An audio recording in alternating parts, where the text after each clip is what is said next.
started my thesis, so I'm kind of just in the planning, well beyond the planning stages. I'm doing a project on the oral history of the women's basketball program here at Dartmouth. I did a project for the class last spring on the start of women's athletics surrounding Title IX here at Dartmouth, and it kind of springboarded. Which was always a reading.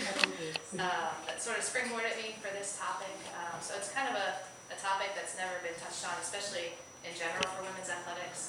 We find a lot about dynasties and sports and things like that. And in terms of women's basketball, Dartmouth has won about 17 or 18 Ivy League championships, but a lot of people don't know that. So just trying to document stories of players, coaches, fans. They have a really big fan base for a small school, especially in the Ivy League as well. So that's kind of where I am. Interviewed probably about 30 or 40 people along the way. So I'm excited to kind of get started and get it going.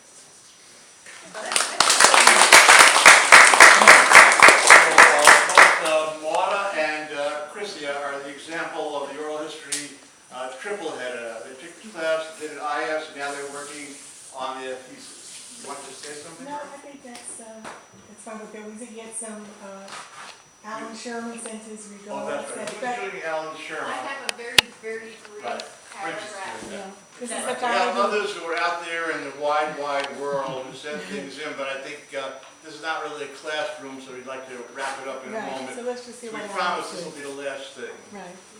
This is the guy, those of you who were at the workshop, who went to St. Lucia with his partner. Partner Marion. Oh, yeah. And they're doing an oral history of the artists in St. So Lucia. Bridget, come on up here. I mean, as we get the spotlight.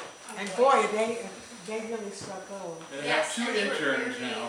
very eager to help. I would recommend anyone in the program to drop them a line.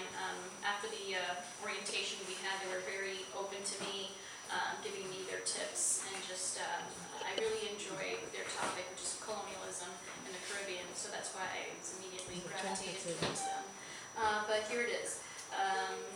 The St. Lucia Oral History Project is 350 hours plus of interviews with the culturati of St. Lucia, more than 1,000 photographs, 8 months work in St. Lucia.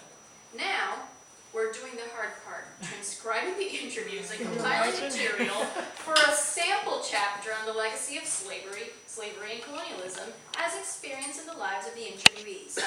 We were careful in our interviews to ask questions that evoke time, place, and setting, thus giving us material that is full of life and vivid detail. Our thanks to Harvey and Myrna, who taught Alan so well. We have letters. This is from Marion. This is from Marion, his partner.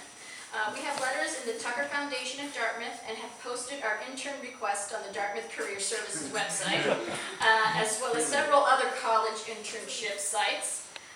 In September 2010, we will have an intern working with us, a senior at UVM, and our intern will assist us as a research assistant / fact checker, part-time transcriptionist, and all-around person.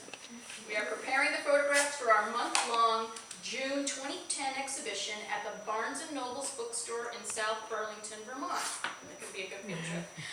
We hope to see your names in our guest books at Barnes & Noble's. And that was it. Very briefly.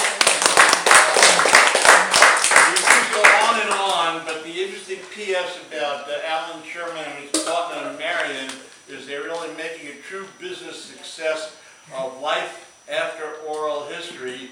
And Alan would not mind my saying that they had a virtually free stay in St. Lucia, although they did work, but they had nice accommodations, food, they were taken out to dinner, and they got all kinds of interviewed contacts. And they have now a whole country that they are working with and for and by, or whatever it would be. So as Myrna and I would say, it should happen to you. Okay.